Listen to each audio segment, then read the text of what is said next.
What's up, guys? Welcome to Daily Dose of Reddit. This is your host, Zach, and today's subreddit is r/IDontWorkHereLady. This story's called Karen Mistakes Me for My Brother and Flips Out. So a little bit of background information. The other day, I was going to where my brother works, this somewhat high-end restaurant. He works as a waiter, and we are only about 2 years apart and look somewhat similar but not super alike. Anyways, he had left his phone in my car before he started his shift, so I was bringing it to him. I was dressed up in a button-down and a green tie with a jacket and khakis, and the waitstaff wears black pants and white button-downs with black ties. So I was not dressed similarly to them at all. Okay, so on to the story. I was texting one of my brother's coworkers to try and figure out where my brother was as I was waiting in the lobby. I was sitting down on the bench because he was taking forever, which was expected because he was waiting on several tables at the time. Since I figured it would take a while, I decided to check Instagram.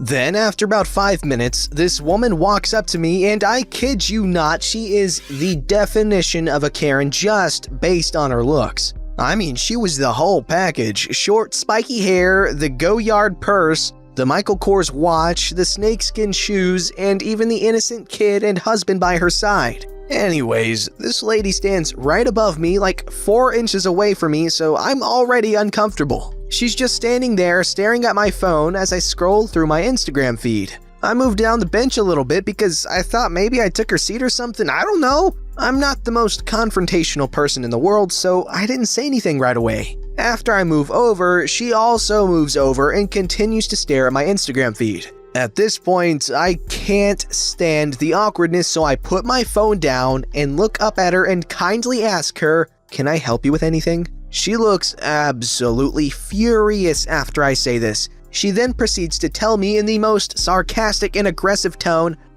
yes, you could get back to work and get me my damn food?" While she says this, she points her finger in my face, almost touching me. I then try to explain to her that I don't work there and how I was bringing my brother his phone and I was dressed up for a date that I had later that evening. She continues to tell me how I'm trying to sell her BS and she's not gonna buy it, and how I shouldn't take my break in the middle of waiting tables and how lazy and disgusting of a human being I am. Her exact words. At this point, she's not really yelling, but she's talking really, really loud. And this gets the attention of the host, and she steps in and tries to explain to the Karen that I don't work there, and now her husband is trying to calm her down, and her kid is just left alone at their table. My brother is still nowhere to be found, and my anxiety is shooting through the roof. So I'm getting chewed out by this Karen I've never even seen before, and the poor host is doing her best to defuse the situation, and Karen is just not having it. At this point, she starts straight up yelling and says something like,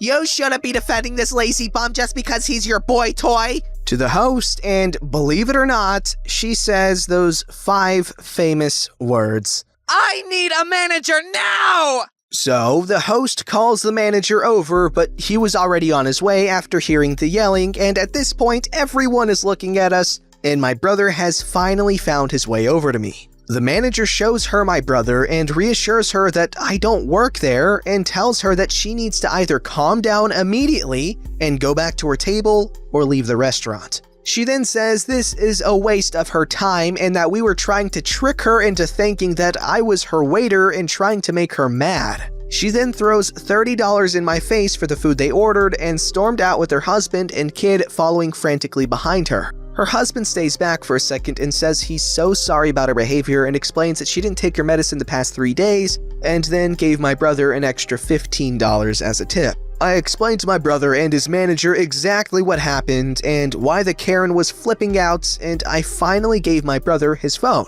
The manager thanks me for handling the situation responsibly and apologizes for me having to go through that. I tell him it's no big deal, but he still gives me a coupon for 2 free meals, so that was a bonus at least. This whole thing happened a couple of months ago, and my brother still works there. He said he hasn't seen her there since. Alright, good story and all, but what I want to see is a Karen in a restaurant Karen, if you will. I want to hear a Karen scream, "I want to see the chef," instead of the manager, because that would be, thematically appropriate, you know what I mean? This story's called, No, Karen, You Can't Stuff a Rabbit in a Hamster Cage. Just for context and why our Karen here might have thought I worked there. I was in the pet shop today. Despite being 20, my mom was shopping for our pet supplies while I was eyeing over the cute animals when I see a guinea pig that seems sick. The employee gets him out for a checkup and asks me to hold him while she goes get the in-house vet. I spend a lot of time in there and have gotten all my past pets there, so the employee knows I can safely hold a guinea pig. A lady with a young child comes to me. The kid seems to want to see the guinea pig, so I just crouch slightly so the kid can pet him. Karen, not her real name probably, says to just let him hold the guinea pig. I say, sorry, no, I'm just holding on to him for a minute. She rolls her eyes cartoonishly and drags the kid away. I think no more of it for a while. The queue is quite long to check out. Since it's a week now till Christmas, everyone wants to get their last-minute pet gifts and treats. The vet comes and takes the guinea pig, who seems to have brightened up now, so thankfully he's probably okay. I'm now wandering aimlessly around, saying hello to the rats and hamsters, probably my favorite animals and ones I have had many pets of. So when Karen comes and asks me which type of hamster is friendliest, I answer her without thinking. The employees are all pretty busy, so I really don't mind talking about small furries when I can. We talk for a few minutes about whether hamsters are good pets for kids at all. I'm honest with her, I don't think they are. I suggest she looks at the easier to handle animals like rabbits and guinea pigs. Coincidentally, larger, calmer animals are often more expensive to care for as they eat more and need more space. Duh. Then Karen surprises me by demanding, okay, then we'll take one of those, pointing to the rabbits. And a cage? She points to hamster cages. I pause for a second to process what she just asked. I just say I don't work here, I just love pets, but that cage is nowhere near big enough for a rabbit, and that rabbits like to live in pairs. She insists it would be fine for a rabbit that small. Karen, I don't know if you know this, but they grow up! I try to be polite, but the kinds of people who irresponsibly buy pets for kids and know nothing about the animal's care really annoy me a lot. The amount of rescue hamsters I've had, oh, I didn't know they were nocturnal, or, but they fight when put in groups, is disgusting. And I worried a little that a poor rabbit was going to end up back at the shop in 2 weeks. I gesture towards the rack of animal care leaflets. It took me months to decide what pet I wanted. This place will be quieter after Christmas too, then the employees will have more time to answer you. She cuts me off, suddenly fuming. She goes on a rant about how I must be earning commission as I tried to sell her a more expensive animal and then tried to make her get two and an expensive cage. This pet shop has a policy of only selling social animals in pairs or more, so without proof of already having rabbits, she wouldn't be able to buy just a single one anyway. I've had trouble buying an extension hamster cage in the past, having to show photos of my cage setup and all before they let me get it. Apparently some people mistake extension cages for full-sized ones. The employees here really do care about the animal's welfare. That's why I keep coming back. Look, do what you want, I don't work here at all. I only care that the animals are happy. Pet care isn't cheap. The kid this whole time has been trying to entertain himself by poking his fingers in the rat cage. Luckily, none of them bit him. Karen seems to be completely oblivious to what her kid is doing. I go back to just enjoying looking at the animals. I can sense Karen fuming like a pressure cooker as she stomps off to a poor employee who was cleaning cages. My mom comes back, now paid for the supplies, and we start to walk out of the shop as I can hear Karen whining to an employee about her conspiracies that I'm there to sell her more expensive animals in cages. No animals were harmed in the making of this post. Guinea pig status is unknown, but I got a text saying they refused to sell the lady rabbits or hamsters. I feel kinda bad for the kid. Yeah, that is really an issue. People buying pets they don't know how to or aren't capable of taking care of. It's frustrating, but what can you do? Well, actually, you can do a lot, but that would upset people, because what if you had to get like a permit to get a dog? Nobody's gonna like that. No one likes the government making you get certified for anything. This story's called I Don't Work Here Lady and Neither Does the Mayor. This happened last Saturday. My husband and I had gone to a Christmas party and we were on our way home sometime between 1 and 2 in the morning. I had not gotten to the grocery store earlier because I only needed a couple of items and thought it could wait. Hubby asks if we have milk at home, one of the items we did need. But we were close to a locally owned 24-hour grocery store that I never go to, so we stopped there. Like I said, we had been at a party. Husband was my designated driver and I was a little bit tipsy. Not drunk, but shouldn't be driving either. If I let hubby go in, he will buy 10 unnecessary items and forget one of the items I need, so I said I would go in.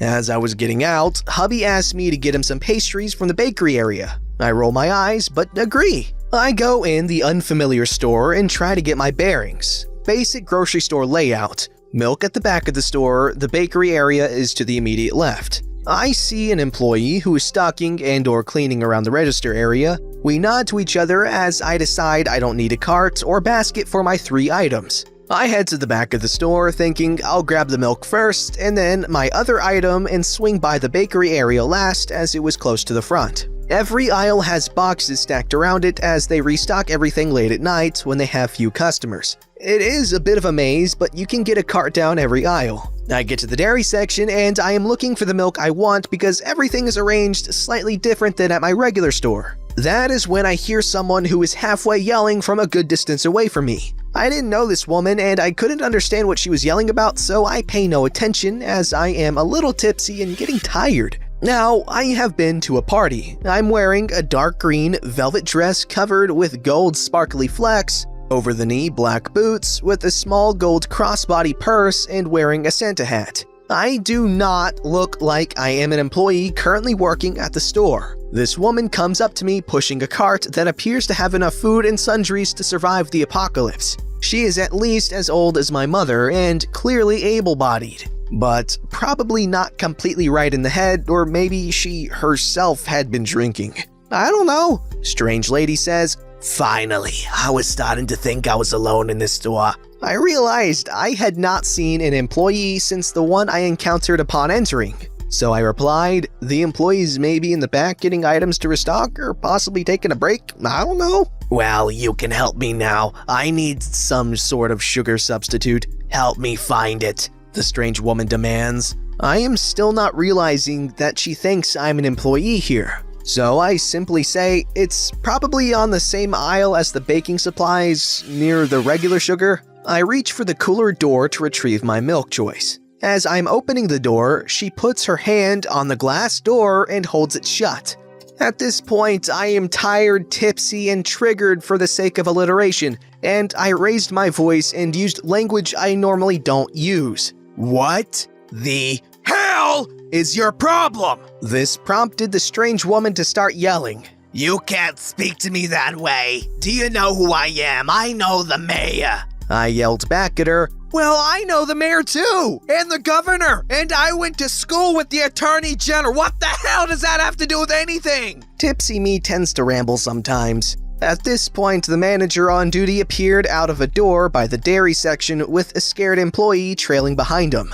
"Ladies, is there a problem here?" The strange woman started demanding that I be fired because I had cussed her out and threatened her. I admitted to the use of profanity but said I had not made any threats, and I didn't know she had mistaken me for an employee. The woman began saying I was lying and not only threatened her, but now she claims I tried to steal her purse, which is buried under a bunch of grocery items in her cart, and she demanded that I be fired. The manager informed her that I was not an employee, but I was another customer. And he didn't believe her because he was in the office and saw our interactions on the cameras before he came out. She got huffy with him and once again said, "Do you know who I am? I know the mayor." I replied, "Again with the mayor? What does Charles have to do with any of this?" "Who is Charles?" she asked confused. "The mayor," I replied. I volunteered on his campaign.